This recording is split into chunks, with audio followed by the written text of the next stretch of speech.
Welcome to Old World Order Theology with Brian Newberry, the clean-shaven edition. Today's topic is John the Apostle, St. John, the author of the fourth gospel attributed to him? For some of us, that might be quite a shocking question. We just assume that John is the author of the Gospel of John because in our Bibles it says the Gospel according to St. John, or Gospel according to John. So what's the problem? Well, you have to understand modern biblical scholarship. It doesn't consider that titles, footnotes, and the table of contents and those kind of things as divinely inspired, and technically they're not. So therefore, just because the name of a book is called the Gospel of John doesn't necessarily mean that that person is the author of the text written. For example, in the 2nd and 3rd century, and even before, there were pseudepigraphal works that used the name of a famous person so they can get so they have more credibility and people would read them more. So a lot of modern scholars, beginning really in the 19th century, began to question everything about the Bible, not taking anything for granted. They wanted to start from scratch. They wanted to start from zero and not assume anything. And if it's not explicitly obvious, then you should question it. That really began in the 19th century with higher biblical criticism. It really started in Germany. Not coincidentally, the Protestant Revolution also began in Germany. So you can make even a correlation with that. So once the authority of the church was questioned by one Martin Luther, then next the authority of all tradition, especially that of the Catholic Church, can be brought into question. And of course, it was the Catholic Church who compiled the Bible in the first place in the 4th century. I'm not saying that the Bible was written in the 4th century. I'm just saying the decision about which books are in and which books are out was officially made in the Council of Rome in 382, and also the Council of Carthage in 397 confirmed the 73 books which were approved by the Catholic Church in the Council of Rome some years previous. Before then, there was no such thing as a Bible that was universally accepted. Different parts of the world consider different books of our Bible inspired, and some of them were questioned, such as the Apocalypse, the Epistles of John, Hebrews, and a few others. So what we're going to do here is, first I'm going to read, since we're covering the pontificate of Pope St. Pius X, and one of the first things that Pius X did in his pontificate, he set up a biblical commission, because he was dealing with a lot of modernists in the church, and some of them were adhering to some of the contemporary higher biblical criticism that was casting into doubt some of the Catholic traditions regarding the Bible. And believe it or not, I know there are some Protestants out there who think that Catholics are ignorant of the Bible and that we don't want anything to do with the Bible. And they would be shocked to actually do research, especially of Pope St. Pius X, and seeing how biblical the man really was. And one of the first things that he did in his pontificate was to set up a biblical commission to refute the errors of modernist biblical scholars who were bringing all kinds of doubt into the public sphere concerning the Bible. So there's going to be 3 questions posed to Pope Pius X, and he's going to give 3 answers. And then after that, I'm going to go into some of the pros and cons that modern scholars use to affirm or deny John as author of the fourth gospel. So let us begin. So the first question posed to Pope St. Pius X is this: whether from the constant, universal, and solemn tradition of the Church, coming down from the 2nd century, inasmuch as it is taken chiefly, A, from the testimonies and allusions of the Holy Fathers, ecclesiastical writers, even heretics, which, since they must derive from the disciples and first successors of the apostles, are necessarily closely connected with the very origin of the work itself. And B, from the acceptance always and everywhere of the name of the author of the fourth gospel in the canon and in the catalogues of the sacred scriptures. C, from the oldest manuscripts, codices, and versions in various languages of the same books. D, from the public liturgical practice obtaining in the whole world from the beginnings of the Church, proceeding from theological proof. It is demonstrated by such strong historical proof that John the Apostle and no other is to be recognized as the author of the fourth gospel, that the reasons adduced by critics in opposition by no means weaken this tradition. Answer in the affirmative. So Pius X is saying that everything that had been believed about the Gospel of John from the 2nd century and to that present time by the Catholic Church is affirmative, meaning John wrote the Gospel.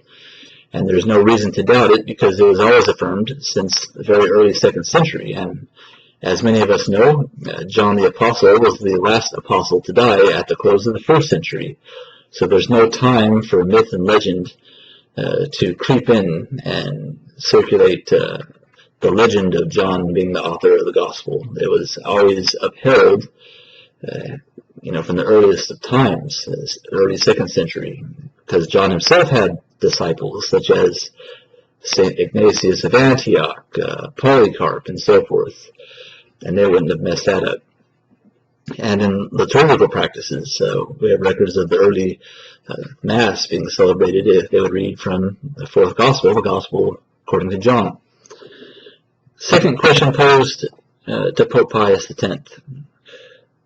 Quote, whether the internal reasons also, which are taken from the text of the fourth gospel, considered separately from the testimony of the author and the manifest relationship of the gospel itself with the first epistle of the Apostle John, are to be considered as confirming the tradition, which undoubtedly attributes the fourth gospel to the same apostle, and whether the difficulties which are assumed from a comparison of the gospel with the other three gospels, the diversity of the times, purposes, and audiences for whom and against whom the author wrote, being kept in view, can be reasonably solved, just as the most holy fathers and exegetes have shown in different places. Answer in the affirmative to both parts. So, the writing style of the Gospel of John and the first epistle of John, and first epistle is without a doubt attributed to John the Apostle, since they're so similar. Basically, the Pope is saying that the tradition that holds that the same author of the first epistle of John and the fourth Gospel are the same. He says, yes, that is true. We can affirm that. And even though, despite John's Gospel being different from the other three, the Synoptic Gospels, can we still presume that John the Apostle wrote it? It says affirmative. Third question, and this question he's going to answer in the negative, because this is a question that would be kind of like the devil's advocate, according to the contemporary modern scholarship of the time. Quote, whether, notwithstanding the practice which flourished constantly in the whole Church from the earliest times, of arguing from the fourth Gospel as from a truly historical document, in consideration, nevertheless, of the peculiar nature of the same Gospel, and of the manifest intention of the author to illustrate and to prove the divinity of Christ, from the very deeds and words of the Lord, it can be said that the deeds related in the fourth Gospel are totally or partially so invented that they are allegories or doctrinal symbols, but that the words of the Lord are not properly and truly the words of the Lord himself, but theological compositions of the writer, although placed in the mouth of the Lord. The answer to that is in the negative. So this proposition is basically saying, and almost every modern Bible scholar actually claims this, that because some of the quotes in John's Gospel are quite lengthy, there's a public discourse between Jesus and the Pharisees, they go on and on and on. In comparison with the other three Gospels, which have relatively short sayings of Jesus, notwithstanding the Sermon on the Mount, that the author of the fourth gospel couldn't possibly have memorized each and every word, so that the author of the fourth gospel took some poetic license, if you will, because he's writing a theological treatise. So he's going to say things which are consistent with what Jesus taught, but not necessarily verbatim, or not necessarily actually what he said, and he's going to put them into the mouth of Jesus, speculating that Jesus would have said these things if such an occasion actually arose. So what this does is it casts some doubt on the historicity of the fourth gospel, which is quite ironic, because in archaeology, there's more archaeological evidence for John's gospel than the other three gospels, because John is unique, and he does make historical and geographical claims in the fourth gospel, and all of the archaeological evidence supports the veracity of John's gospel. So the question arises, why are they trying to make John's gospel the least historical gospel and just some kind of speculative, contemplative, theological treatise? So Pope Pius X says, no, we can't do that with the fourth gospel. Pope Pius X wants to be true to the Catholic traditions that John wrote the gospel and Jesus actually said the words that John the Apostle wrote that Jesus said. Why? Because John himself was an eyewitness to what Jesus said. And that is crucial right there. So that's what Pope Pius X had to say about it. So I'm going to put this book away for right now. And now we're going to go into some of the pros and cons of modern scholarship. Now, most modern biblical scholars, the majority of them, a lot of them are secular non-believers, which always raises the question, why would a non-believer want to be a biblical scholar? Well, because they are interested in it as literature, because they are literary masterpieces in a way of antiquity, and they did bring about a lot of change in the world from the world that was before the first century. So they are very interested in the topic, and they find it fascinating. And some of them, they go into it because they are determined to debunk and refute the claims of traditional Christianity, especially Catholicism. So they want to go in, they want to start at ground zero with no presuppositions or a priori beliefs, and they want to examine the documents as if they were skeptics, which I guess if you're a scientist, you have to do that. So they're using a scientific method to examine the scriptures, although I'm not sure the scriptures were intended to be examined in a scientific manner, although you can do that and you can still be a person of faith.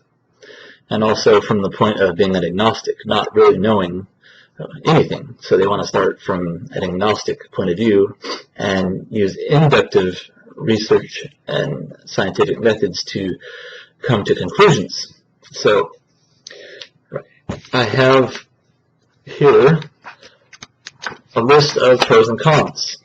I'm going to start with the cons, because it's always good to go, if you're coming from a pro-Johannine authorship point of view, it's good to go with the cons first to see what are some of the best arguments that your opponents make. So that's what I'm going to do here. Okay, some of the cons of these are people who claim that John is not the author of the fourth gospel. Okay, so because the gospel itself is an unnamed author who refers to himself as an eyewitness, yes, but calls himself the beloved disciple. So the question is, well, if John is the author, why doesn't he say, I, John, have seen these things? Why doesn't he name himself? That would seem to give the text great authority, right? But an answer could quite simply be that the earliest audience of the fourth gospel already knew who the author was, so why would he waste valuable space on scroll of naming himself when everyone else already knew it, because he's writing to a specific community, so they already knew who wrote the gospel. And because ancient people were an oral people and not necessarily a written text kind of proof kind of people, the oral traditions of the origin of the gospel would be quite sufficient for determining who the author was. Another argument against John's gospel is because it's too different from the synoptics. This also comes with the assumption that the synoptic gospels had used shared sources to compose their gospels, right? Even though there's no evidence of any, Q text, for example. Q means source, quell. So they presuppose that there are oral traditions they got written down by various scribes and kind of like notes, something like that, and then they put all the notes together and then they compose the Gospels, the synoptic Gospels, Matthew, Mark, and Luke. And then they're saying, well, John is very different from Matthew, Mark, and Luke.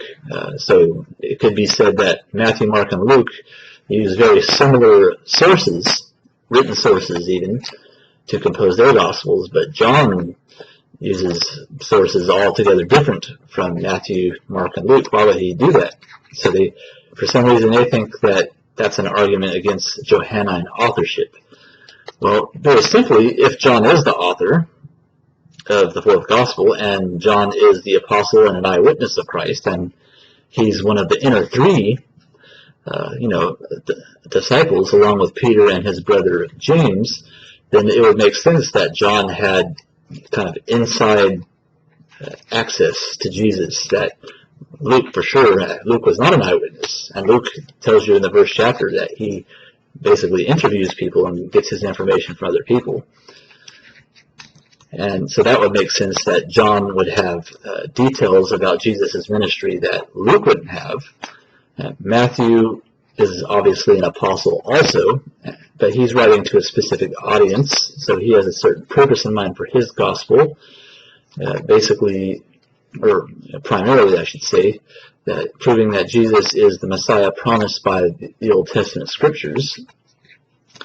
And then Mark's gospel, according to tradition, Mark is the secretary of Peter the apostle, so they are Peter's words that Mark writes or translates into Greek in the authority of Peter. But Peter would also be an insider. So why is Peter's gospel, or Mark's gospel, so different from John's? We have to remember also John's gospel was written very late, one of the latest books written at the close of the first century, whereas the synoptic gospels, even if you're very liberal in a later date, you'd probably say no later than late 60s, early 70s, whereas John's gospel was probably written in about 95. Early estimates of the synoptic gospels would place them in the late 50s, early 60s. So John's gospel being written so late, you would have a different audience, perhaps even a second generation of Christians, and different historical setting, different problems going on. So it would make sense that John has a different aim to write his gospel, and certain heresies have snuck in, so he wants to refute those heresies, especially proto-Gnosticism. And also, John is writing most definitely after the destruction of the Jerusalem temple being destroyed in the year 70 AD. So now he's dealing with Jews who are Pharisees. Sadducees by that time are pretty much destroyed.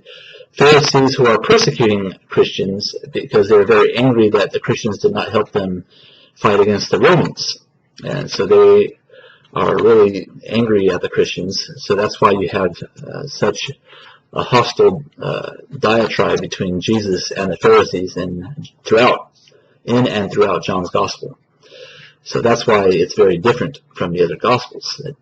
So that doesn't mean it's a different author. Another argument against Johannine authorship is that there are different Greek styles throughout the Gospel of John itself. So now they're going internally. So, for example, in the prologue, the first 18 verses of the Gospel, and then the epilogue, the final chapter, there's a different Greek style than everything in between. Well, you have to remember, authorship means that the basic and primary source whom the Gospel comes from. It doesn't mean that John himself, with his own hand, wrote the text. Often what happened in ancient literature, you would have an orator speaking the words, and you would have a professional scribe writing the words. So we could very easily say that there might have been 3 different scribes who wrote the words of the fourth gospel, but they all come from the voice of John. So just because there's a different Greek style doesn't mean it's a different primary author. It just means there are different scribes who use different writing methods to write words. Because the prologue it definitely wants to make the incarnation of Jesus Christ very emphatic. Wants to identify who Jesus is right from the get-go, whereas in the other Gospels kind of leads up to that. So Jesus is the Messiah and the Son of God early and often in the Gospel of John, and in the other Gospels there's this messianic secret or mystery that is revealed later on in the narrative. So yeah, there are different Greek styles in John, and John itself is a different style than the other Gospels, but by no means does that necessitate a different author. Okay, another argument against it. There are 7 geographical jumps in the Gospel of John. For example, there is a departing of Jesus and the disciples in the Last Supper in John chapter 14, verse 31, followed by a great dialogue, until chapter 18. They depart, but then they don't go very far. So there's a little bit where they're departing from. And then also going from Jerusalem to Samaria and back very quickly. So they think that the proposition by the modern biblical scholars is that there are different authors who kind of wrote different parts of Jesus' ministry, and then some editor at the end compiled them all into one gospel. So, example, you'd have a writer or a scribe who's writing about Jesus' ministry in Samaria, those in Judea, those in the Galilee region, and kind of putting them all together. Although there's no hard evidence for that, they're just speculating about that. And also, there's another argument against it, which says there are 2 different conclusions in the Gospel of John. So you have John chapter 20, verses 30 and 31, and then you have chapter 21, where the disciples are fishing with Peter, and they see the Lord cooking fish on the shore. Peter jumps out of the boat and goes to see him. So that there appears to be 2 different conclusions in the Gospel of John. So that would, for these scholars, mean that there are 2 different authors. The problem with that argument is, even if there was an editor who's putting these different things together, why would he leave it like that? You'd think he'd polish that up a little bit, and maybe put the conclusion of John chapter 20, verses 30 through 31 after chapter 21. He could have very easily done that if he's trying to polish it off as a single work. Because all throughout history, the Gospel of John is presented as a single work, not a bunch of scraps and pieces that were brought together by an editor. And even so, I don't see how that diminishes the authority and authorship of the fourth Gospel. Why would they go through all that and then try to hide it and present it as a single work? Why wouldn't they just say, yeah, these are various traditions that early Christian writers had, and they're all inspired by the Holy Spirit? What's wrong with that? Could have happened, but yet, for some reason, the early church sought to hide all this information, hide all these sources, so that it would seem that the fourth gospel is one work by one author, namely St. John the Apostle.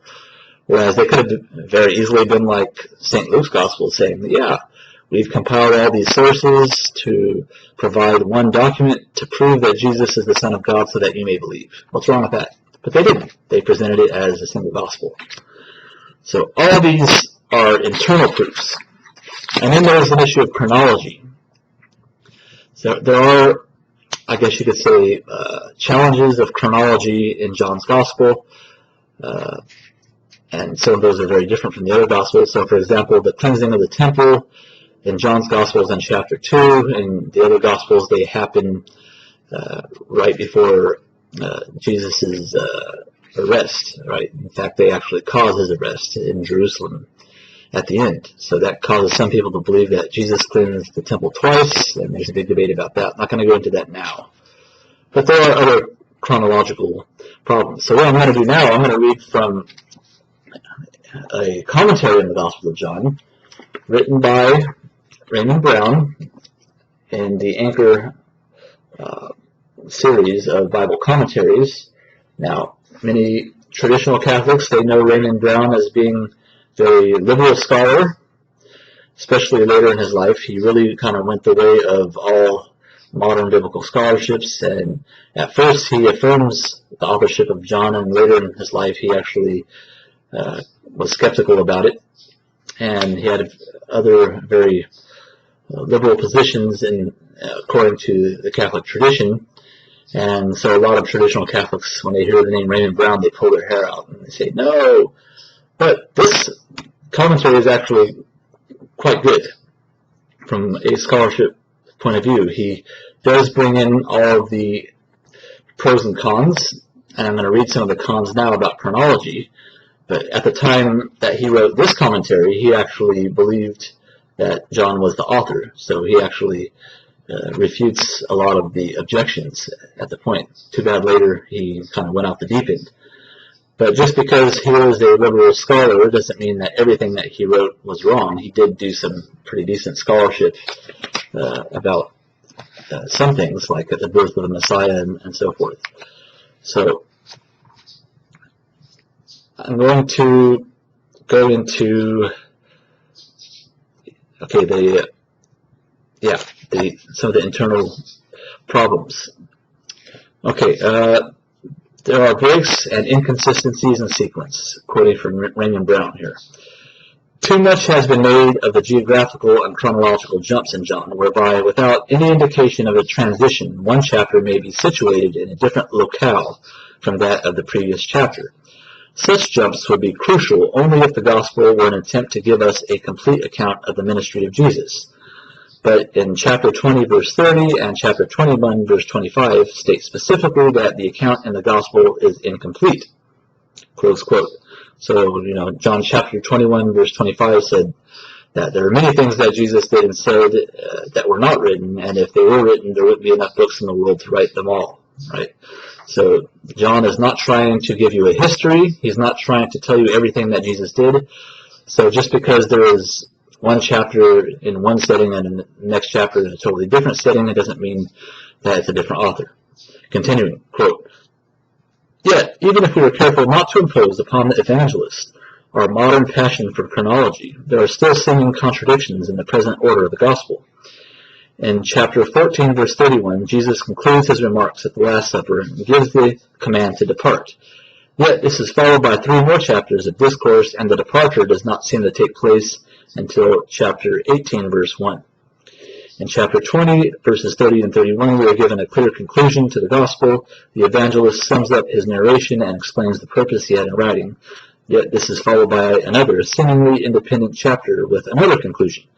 There also seems to be a twofold conclusion to the public ministry in chapter 10, verses 40 through 42, and chapter 12, verses 37 through 43, although here the evidence is not as clear.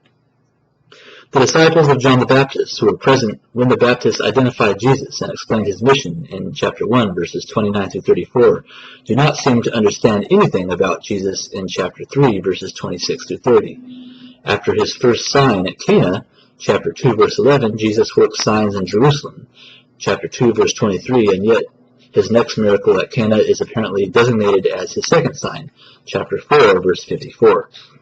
as if there were no signs intervening between the two. In chapter 7, verses 3 through 5, his brothers speak as if Jesus had never worked signs in Judea, despite the Jerusalem signs just mentioned, and another miracle in chapter 5. At the Last Supper, Peter asked Jesus where he is going, chapter 13, verse 36, also chapter 14, verse 5. Yet in the same setting, in chapter 16, verse 5, Jesus complains that no one has asked him, "Where are you going?" Throughout chapter 3, Jesus has been at Jerusalem, which is in Judea. Yet in mid-chapter, chapter 3, verse 22, we are suddenly told that he came into Judea. One or the other of these difficulties may be explained away, but not all of them. It appears that in John we have, on the one hand, the elements of a planned and cohesive outline, and on the other, elements that seem to indicate alterations, insertions, or re-editings. On the one hand, there are dramatic scenes that betray minute editorial care, chapter 9 and the trial before Pilate, in chapters 18 through 19. On the other, there are scenes that lack finish and organization, chapters 7 through 8. Third, there are repetitions in the discourse, as well as the passages that clearly do not belong in their context. At times, the evangelist's economy of style is truly impressive, but at other times, what has been said seems to be repeated over again in only slightly different terms. This repetition is not pedagogic, but appears to be the result of two different traditions of the same words, a phenomenon akin to what we find in the traditions of the Pentateuch. For example, what is said in chapter 5, verses 19 through 25, with an emphasis on realized eschatology, appears again, and in part almost verbatim, in chapter 5, verses 26 through 30, with an emphasis on final eschatology. What is said and what happens in chapter 6, verses 35 through 50, where Jesus presents his revelation as the bread of life, is almost the same as what is said and what happens in chapter 6, verses 51 through 58, where Jesus presents his body as the bread of life. What is said in the last discourse in chapter 14, verses 1 through 31, is largely said all over again in chapter 16, verses 4 through 33.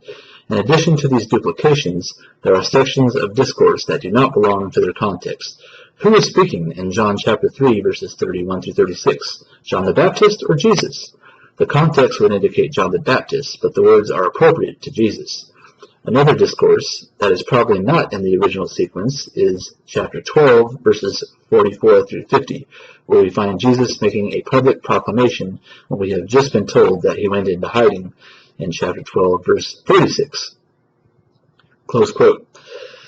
So those are some of the problems, internal problems, that modern scholars see, and they see that as, aha, that's evidence that John didn't write the fourth gospel because of those so-called inconsistencies.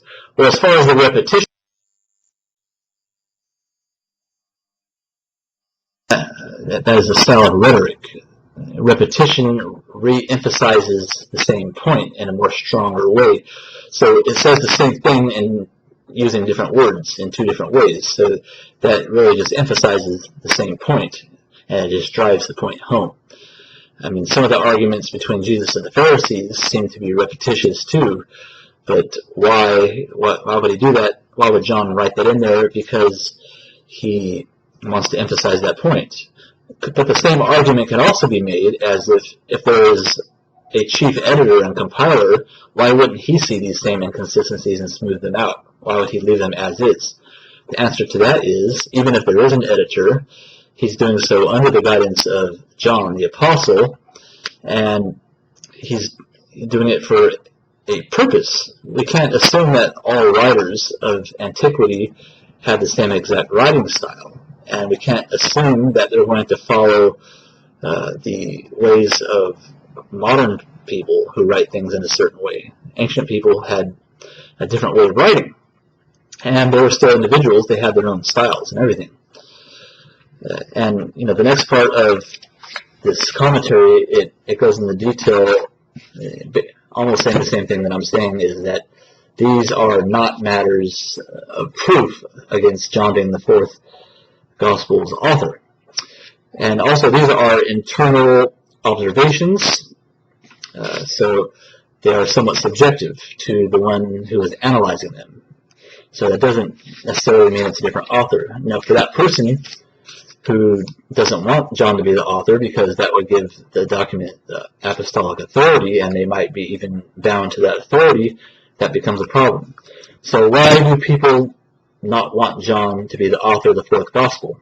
I could think of a few reasons. One, John's gospel explicitly states Jesus being God Incarnate, the second person of the Holy Trinity, the Son of God. So if Jesus is God, that means everything he says is true, and therefore you ought to do and believe everything he said.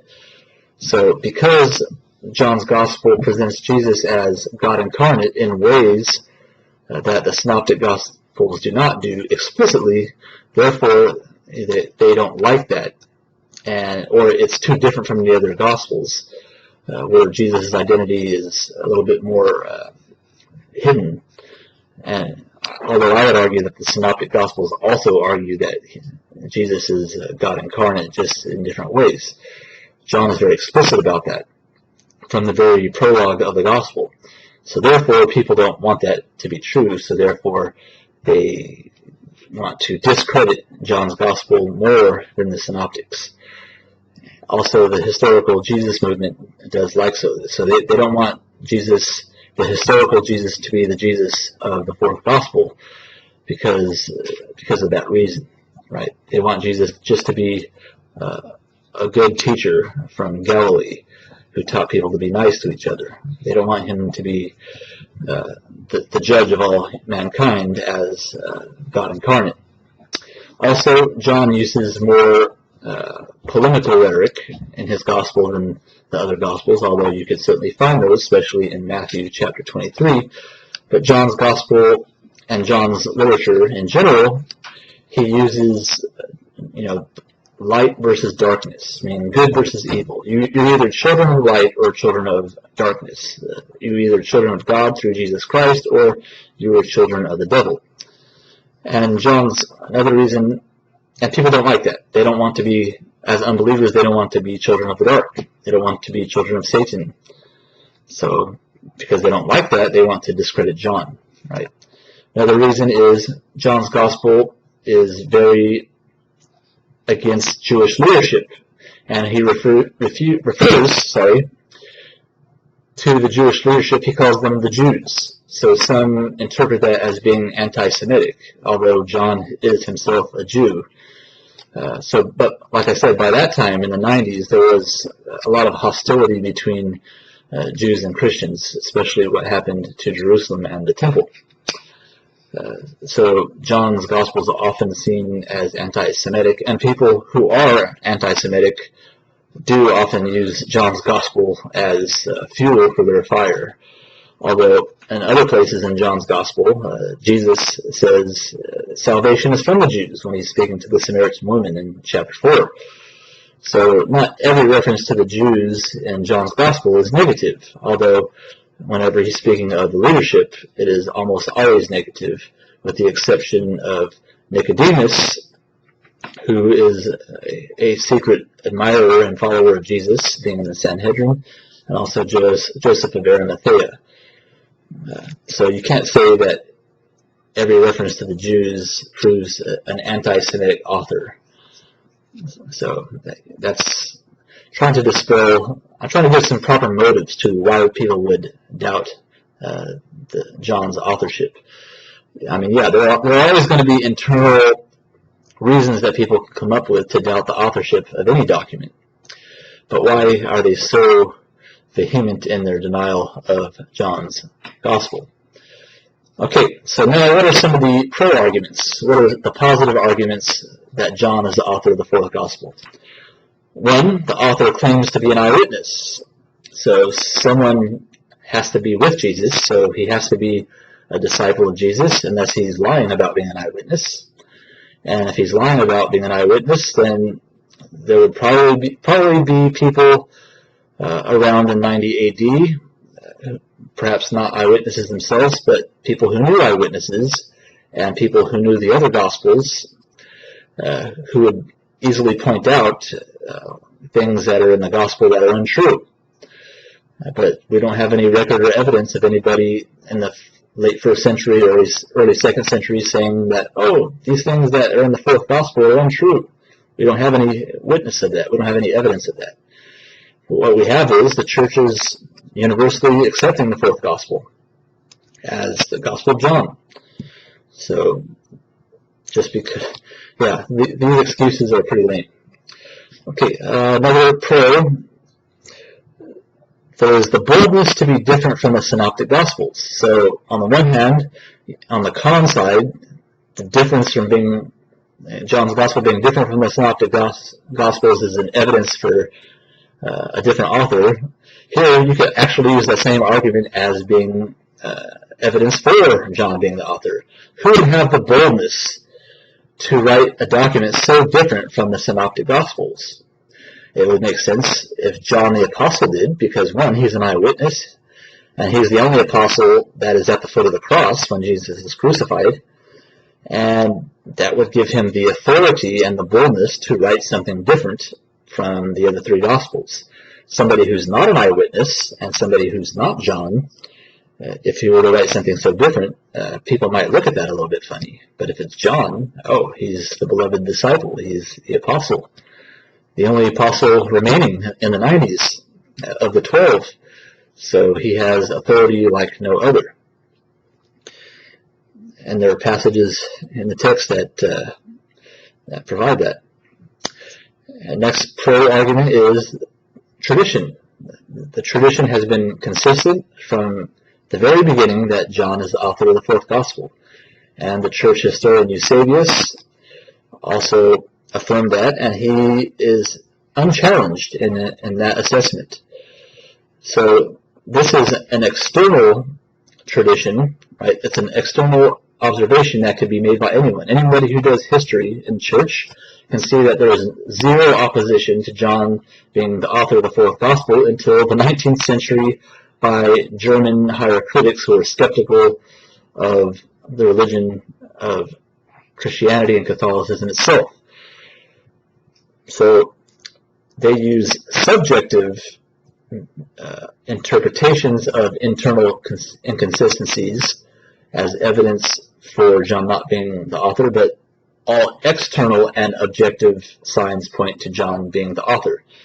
So if you're going to go against the consensus, the unchallenged consensus of 19 centuries of tradition, 19 centuries of no dissenting opinions, you better have some better arguments and some better reasons and evidence than we see internal inconsistencies in a text, especially looking at it with your 19th, 20th, or 21st century eyes in a different culture far removed from its original setting. You're going to see things a little bit different than the earliest Christian witnesses to the gospel.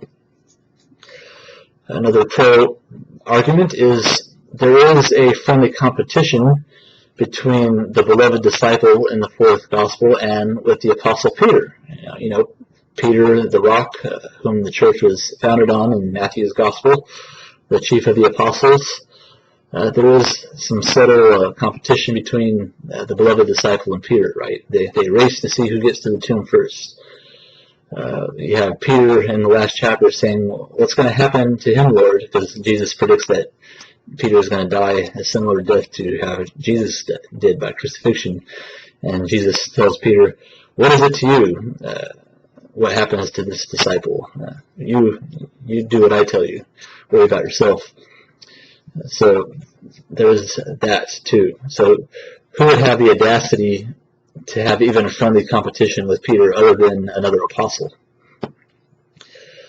Another pro-argument is John is not named in the fourth gospel, but he is named in the synoptics, right? John, the brother of James, the sons of thunder, son of Zebedee, explicitly named in the synoptic gospels, but when you read the fourth gospel, you have the names of all other kinds of apostles who are not mentioned in the synoptics, such as Thomas, doubting Thomas, Nathaniel, Philip. You have those apostles' names. They're not named in the other gospels, but John is conspicuously absent. So, but it would make sense if John is the author and everyone knows he's the author, he doesn't need to name himself. That's a pretty strong argument for pro-Johannine authorship. Another pro-argument is the author of the fourth gospel was Jewish with knowledge of Jewish customs and the geography of Israel. And the archaeology has proven that the fourth gospel's author is accurate in his geographical writings in the fourth gospel and his knowledge of the traditions and the culture. Another pro-argument is the eyewitness is close to Jesus, and it's based on the settings in the gospel, being the inner three, and it's not Peter and it's not James, right? Because the inner three disciples of the 12, Peter, John, and James had already been killed early on in the book of Acts of the Apostles, so he's not the author. Peter's not the author, he was already killed. So it's an eyewitness who is close to Jesus based on the internal evidence. Somebody who saw what Jesus did, heard what Jesus said, and had the boldness to give quite lengthy discourses of Jesus. And here's another pro-argument. Even the Gnostic heretics of the 2nd century claim that John wrote the fourth gospel. So even the enemies of the Catholic Church acknowledge that John wrote the gospel. So not only does the Church always affirm John being the author of the fourth gospel, even heretics and enemies of the Church recognize that as being such. So the burden of proof lies upon those who claim that John is not the author of the fourth gospel. And just because the majority of modern scholarships bring that into doubt doesn't mean that it's true. Truth is not determined by popular vote or consensus, right? And I already gave you some possible motives for denying the author of the fourth gospel. So there you have it. They don't want Jesus to be God. They don't want to submit to his authority. They don't want the polemical language of children of the light versus the children of darkness, children of God versus children of Satan. They don't want that polemic in the public sphere because it's too mean, it's too offensive, and all the negative references to Jews, of course, that's anathema in today's society. The Anti-Defamation League certainly does not like any possible negative language towards Jews. But like I said, the author of the fourth gospel himself is Jewish, and there are positive references to Jews in the fourth gospel. So there you have it. Tell me what you think about the video. Write in the comments. Please like the video, share it with your friends. It helps a lot. God bless. Nomine Patris, Filii, Spiritus Sancti. Amen.